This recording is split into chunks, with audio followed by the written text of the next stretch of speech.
Assalamualaikum warahmatullahi wabarakatuh. Kami dari kelompok Kopling akan mempresentasikan case method kami yang berjudul Analisis Penurunan Performa Truk Tambang pada Heavy Duty di PT Bumi Emas Sejahtera, yang disusun oleh Tarifai dengan NIM 2307345 dan Fadil Tazkiyah dengan saya 2307344 dengan Bapak dosen pengampu M. Yasep Setiawan SPD MT, Program Studi Teknik Otomotif Fakultas Teknik Universitas Negeri Padang 2025. Baiklah, di sini bab 1 yaitu pendahuluan. Pertama, latar belakang kasus. PT Bumi Emas Sejahtera adalah perusahaan tambang yang mengoperasikan truk tambang heavy duty bermesin diesel untuk mengangkut material. Yang kedua yaitu perumusan masalah. Berdasarkan latar belakang di atas, perumusan masalah dalam studi kasus ini adalah penyebab utama penurunan performa peningkatan konsumsi bahan bakar dan asap hitam pekat pada truk tambang heavy duty di PT Bumi Emas Sejahtera. Selanjutnya yang ketiga yaitu tujuan analisis. Tujuan analisis kasus ini adalah mengidentifikasi akar penyebab penurunan performa truk tambang heavy duty dan menganalisis hubungan antara berbagai indikator masalah atau tekanan balik DPF sensor EGR dengan kondisi operasional truk. Yang keempat yaitu manfaat analisis. Manfaat analisis yang dapat diharapkan dari analisis ini adalah memberikan pemahaman komprehensif mengenai permasalahan teknis pada mesin diesel truk tambang dan menyediakan rekomendasi praktis bagi PT Bumi Emas Sejahtera untuk mengatasi penurunan performa truk. Selanjutnya yaitu bab 2, deskripsi kasus. Yang pertama, penjabaran lengkap mengenai kasus. Dapat dilihat pada makalah ini yaitu siapa PT, apa penurunan dan sebagainya. Yang kedua itu data-data yang relevan. Dapat dilihat dari makalahnya itu ada beberapa opsi kualitatif sampai sistem exhaust gas recirculation EGR. Yang ketiga, pihak-pihak yang terlibat, yaitu Bumi Emas Sejahtera atau pemilik dan operator truk. Bab 3 itu analisis kasus. Yang pertama, teori atau konsep yang digunakan dapat dilihat dari yang pertama, prinsip kerja mesin diesel sampai diagnostik dan troubleshooting mesin diesel. Yang kedua, analisis permasalahan berdasarkan teori. Bagian ini akan menganalisis setiap masalah yang tercatat oleh teknisi dan operator berdasarkan teori yang dijelaskan. Dapat dilihat beberapa contoh. Yang pertama itu bagaimana DPF tersumbat menyebabkan peningkatan tekanan balik dan penurunan performa, dan keterkaitan antara semua masalah yang ada. Yang ketiga itu alternatif solusi yang mungkin dilakukan. Contohnya itu membersihkan atau mengganti DPF dan perbaikan sistem pembuangan untuk mengurangi tekanan balik. Yang keempat, argumen logis terhadap tiap alternatif. Itu contohnya argumen untuk membersihkan DPF vs mengganti DPF. Baiklah, selanjutnya akan disampaikan rekan saya Fadil Tazkiyah. Kepada Fadil Tazkiyah, persilahkan. Di sini ada bab 4, yaitu solusi atau rekomendasi. Yang pertama, solusi terbaik yang dipilih berdasarkan analisis kasus. Solusi terbaik yang direkomendasikan adalah melakukan serangkaian tindakan terintegrasi dengan prioritas pada penanganan masalah utama yang paling jelas, yaitu penyumbatan DPF dan masalah EGR. Akibat penumpukan karuan diikuti dengan pemeriksaan dan kalibrasi sensor serta melawan injeksi. Alasan pemilihan solusi tersebut, karena solusi ini didasarkan pada alasan sebagai berikut. Yang pertama, tema utama yang jelas. Betul. Data yang ditemukan oleh tim teknisi secara jelas menunjukkan bahwa DPF tersumbat dan EGR tidak berfungsi optimal karena penumpukan karbon merupakan akar masalah.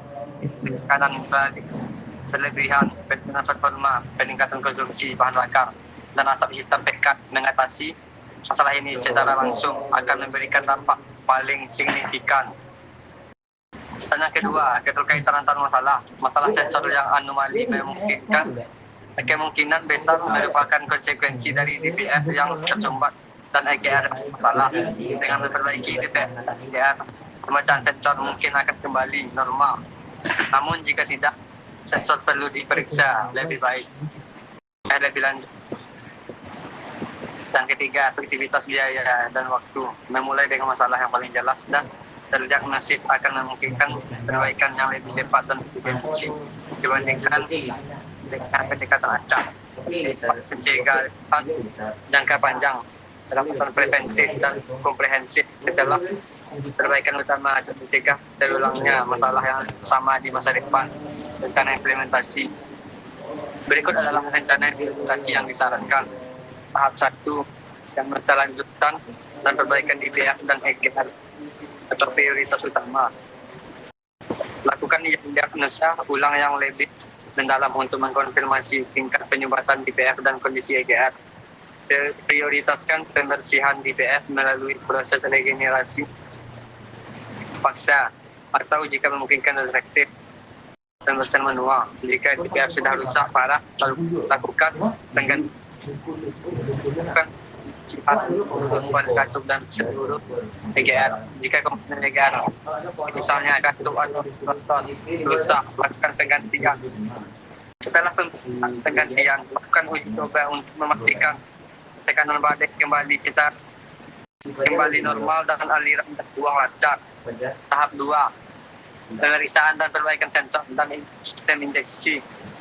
Setelah DPF dan EGR pantau kembali pembacaan sensor suhu dan tekanan gas buang. Jika masih anomali, lakukan kalibrasi atau penggantian sensor yang rusak. Periksa sistem ini menjadi bahan bakar, termasuk nozzle injektor, tekanan bahan bakar dan pembuatan. Lakukan pembersihan atau penggantian jika diperlukan. Pemeriksaan itu memastikan pasokan udara bersih ke bensin. Tahap 3, uji coba lapangan dan evaluasi. Setelah semua perbaikan dilakukan, lakukan uji coba operasional untuk truk di lapangan, terutama pada kondisi tunjuk, tanjakan dan dengan muatan penuh. Monitor performa mesin, konsumsi bahan bakar dan emisi asap. Lakukan pembacaan data diagnostik untuk memastikan semua parameter mesin berada dalam batas normal. Tahap perawatan preventif dan monitoring berkelanjutan.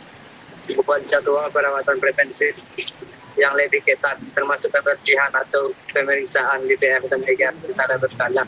Gunakan bahan bakar diesel berkualitas tinggi. Dan sini ada 5 kesimpulan. Tingkatan permasalahan solusi. Permasalahan utama yang dihadapi PT Bumi Emas adalah pada salah satu unit truk tambang heavy duty. Mereka adalah penurunan performa, peningkatan konsumsi bahan bakar, dan emisi asap. Disampaikan analisis menunjukkan bahwa masalah ini utama disebabkan oleh penyumbatan pada partikel diesel atau DPF, berlebihan pada sistem pembuangan dan tidak berfungsinya sistem exhaust gas recirculation atau EGR secara optimal akibat penumpukan karbon. Kondisi ini diperparah dengan anomali pada suhu dan tekanan gas buang, serta potensi masalah pada sistem minum bahan bakar.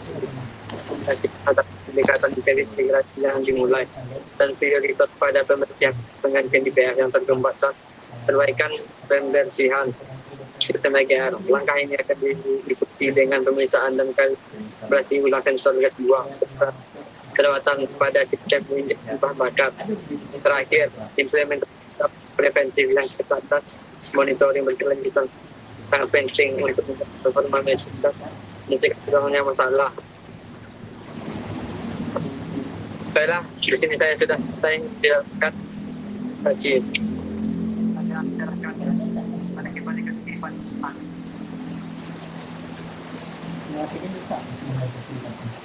Baik, terima kasih kepada fasilitas rekan saya. Hanya itulah yang dapat kelompok Kopling sampaikan. Kami ucapkan terima kasih. Assalamualaikum warahmatullahi wabarakatuh.